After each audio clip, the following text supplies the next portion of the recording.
Hello everybody, कैसे हैं आप लोग। अब गर्मी आ गई है तो मैं अपने ये जो लड्डू गोपाल है इनकी फैमिली के लिए ना पंखा लेकर के आई हूँ।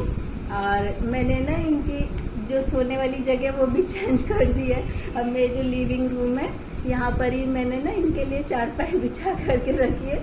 तो मुझे ना अपनी भी एक बहुत पुरानी बात याद आ गई कि जब मैं शादी होकर के आई थी ना तो मैं अपने ससुराल में गई थी। तो ससुराल में जो लिविंग रूम था वो बहुत ज़्यादा बड़ा था। मेरा तो सारा घर में उसका एक हिस्सा नहीं होगा जितना बड़ा वो लिविंग रूम था। और सारे में बहुत सारी चारपाई बिछी हुई। और मैं जो थी, मेरी जो भांजी थी, हस्बैंड की जो भांजी है ना, उसके साथ में चारपाई पे हम लोग सो रहे हैं। जब अचानक से मेरी नींद खुली तो मैंने देखा कि ये तो मेरा घर नहीं, इतना बड़ा घर है, मैं कहाँ आ गई।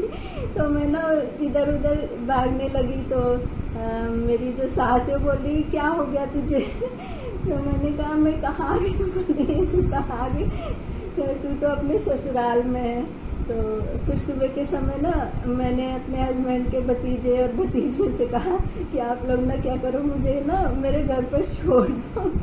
तो मेरी सास बोल रही मेरे हस्बैंड से तू क्या लेकर के आ गया, इसको तो संभालने में मेरी सारी ज़िंदगी निकल जाएगी।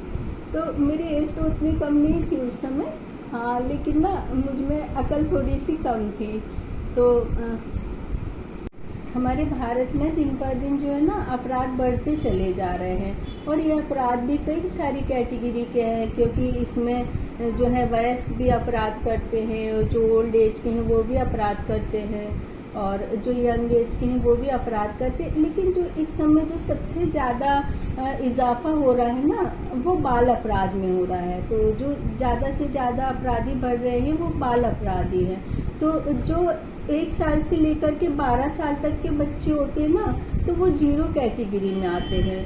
तो यदि वो कोई अपराध भी कर दें तो जो उनका अपराध होता है वो अपराध की श्रेणी में नहीं आता है, क्योंकि ये जो 1 से 12 साल के बच्चे होते हैं तो इनका जो माइंड है वो डेवलप नहीं हो पाता है, इनोसेंट होते हैं, उनको नहीं पता होता है कि क्या कर रहे हैं। तो या तो वो टीवी की नकल देख करके, या फिर कोई उनके सामने वाला इस तरह के कृत्य करता है तो उसको देख करके वो इस तरह का कार्य करते हैं, तो वो अपराधी की श्रेणी में नहीं आते हैं।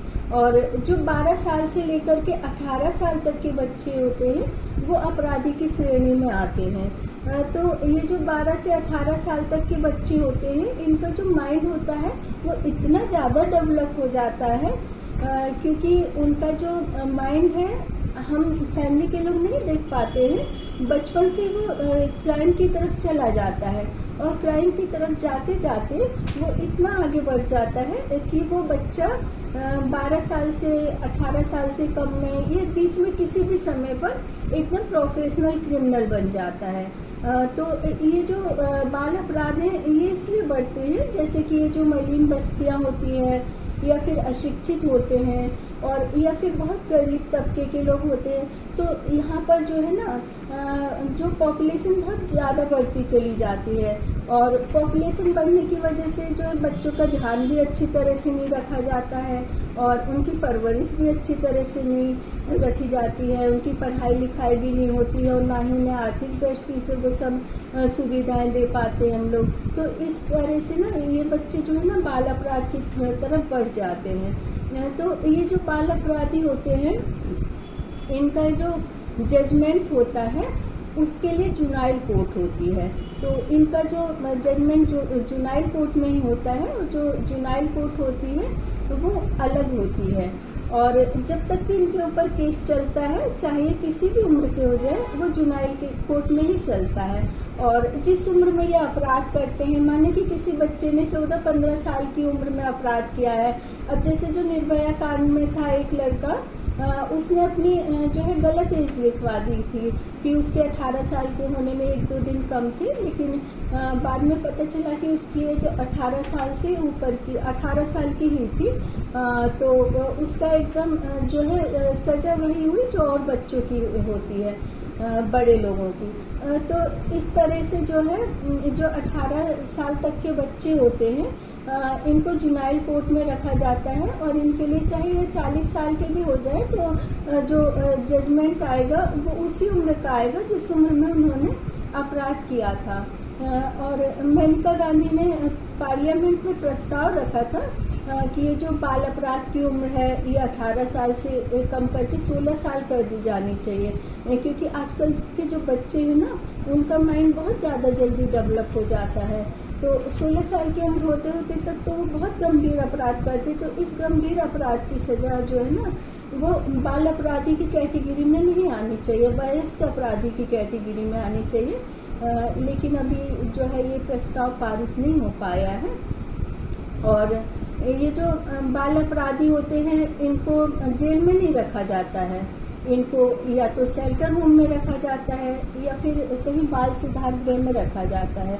और ये जो बाल अपराधी होते हैं ये भी दो तरह के होते हैं। एक तो वो बाल अपराधी होते हैं जिन्होंने कि गंभीर अपराध किया होता है जैसे कि हत्या वगैरह, और एक वो होते हैं जिन्होंने कि बहुत ही साधारण सा अपराध किया होता है, तो वो साधारण कैटेगरी में आते हैं। तो क्या होता है कि शेल्टर होम में या फिर ना बाल सुधार गृह में ये जो दोनों कैटेगरी के बच्चे होते हैं इनको एक साथ ही रखा जाता है। तो कई बार ऐसा होता है कि जो साधारण कैटेगरी के बच्चे होते हैं ना वो भी एकदम गंभीर अपराधी हो जाते हैं, और ये जो गंभीर अपराधी वाले ये जो बच्चे होते हैं गंभीर अपराध वाले, इनको जो है कड़ी सुरक्षा में रखना चाहिए और इनको स्पेशल सेल में ही रखना चाहिए। तो ताकि कई बार ऐसा होता है ना कि ये जो बच्चे होते हैं गंभीर अपराध वाले ये शेल्टर होम से या फिर बाल सुधार गृह से भाग जाते हैं, और भागने के बाद में ये बहुत गंभीर अपराध कर देते हैं, और उसके बाद में फिर ये दोबारा वापस इन्हें पकड़ा भी नहीं जा सकता है, और ये धीरे धीरे बड़े हो जाते हैं और बड़े होकर के और भी ज़्यादा गंभीर अपराध करने लग जाते हैं। ये जो बाल अपराधी होते हैं ये कोई जन्म से अपराध नहीं करते हैं, ये तो इनोसेंट होते हैं, ये तो एकदम जनरल बच्चों की तरह होते हैं, बाद में ये बाल अपराधी बन जाते हैं। तो ये जो बाल अपराधी होते हैं ना इनको हमें एकदम अपराधियों की तरह नहीं समझना चाहिए, इन्हें जनरल बच्चों की तरह समझना चाहिए। और मैंने शेल्टर होम में जा कर के देखा है कि शेल्टर होम में ना इन बच्चों के साथ बिल्कुल भी अच्छा व्यवहार नहीं किया जाता है। एक एक कमरे में बहुत सारे बच्चों को रखा जाता है, और वहीं मतलब जो गंभीर अपराध वाले बच्चे हैं और साधारण अपराध वाले सभी को एक साथ ही रखा जाता है, और ना ही इनके खान पान की इतनी ज़्यादा अच्छी व्यवस्था की जाती है, जबकि सरकार की तरफ से इन्हें पूरी फैसिलिटीज़ दी जाती है और अच्छी जगह भी देख करके दी जाती है कि इन बच्चों के अच्छी तरह से देख रेख हो। लेकिन मैंने देखा है कि ना तो इन बच्चों की अच्छी देख रेख होती है, ना इनका पालन पोषण होता है, और ना इनकी शिक्षा पर ध्यान दिया जाता है। और कई जगह से तो ये जो बाल अपराधी है भाग कर भी चले जाते हैं और कई बहुत गंभीर बीमारी का भी शिकार हो जाते हैं। तो ये जो बाल अपराधी होते हैं ना इनका पूरा ध्यान रखना चाहिए, जैसे कि हम अपने बच्चों का ध्यान रखते हैं। इनकी विशेषताएं देखनी चाहिए कि ये क्या काम कर सकते हैं, जिस कार्य में इनको रुचि होती है इनसे वही कार्य कराना चाहिए। और फिर एजुकेशन का ध्यान रखना चाहिए कि इनकी एजुकेशन में कहाँ पर रुचि है, तो इनको वैसे ही एजुकेशन देना चाहिए ताकि वे जो है शेल्टर होम से निकल करके एक अच्छे व्यक्ति बन करके निकल सके, एक अच्छे जो बच्चे बन करके निकले। जैसे कि हम ये चाहते कि हमारे घर में जो हमारे बच्चे वो अच्छी तरह से शिक्षित हो, अच्छी तरह से उनका पालन पोषण हो, और वो आगे चलकर देश के अच्छे नागरिक बन सके।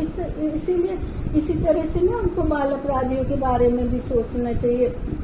ये जो शेल्टर होम होते हैं और बाल सुधार गृह होते हैं, यहाँ पर तो कई बच्चे तो इतना ज़्यादा वहाँ रह करके क्रूर हो जाते हैं कि जो साधारण बाल अपराधी भी होते हैं ना वो भी गंभीर अपराध कर जाते हैं, क्योंकि ये जो शेल्टर होम और बाल गृह में ना कई बार बच्चों को बहुत ज़्यादा टॉर्चर किया जाता है, उनके साथ में बहुत क्रूरता दिखाई जाती है, कई दिन तक तो उनको भूखा रखा जाता है, उन्हें मारा पीटा भी जाता है। तो ये बाल सुधार गृह का तो मतलब यही है कि यहाँ पर बच्चों को सुधारने के लिए रखा जाता है। तो यहाँ पर ना बच्चों को सुधारने का ध्यान दिया जाना चाहिए कि उन्हें किस तरह से सुधारें, हमारे बच्चों की तरह ही उनकी परवरिश करनी चाहिए, क्योंकि वो कोई जन्मजात अपराधी तो नहीं होते हैं। तो मैं ये चाहती हूँ कि जो भी बाल सुधार गृह या फिर शेल्टर होम है वहाँ पर बच्चों का पूरा ध्यान रखना चाहिए।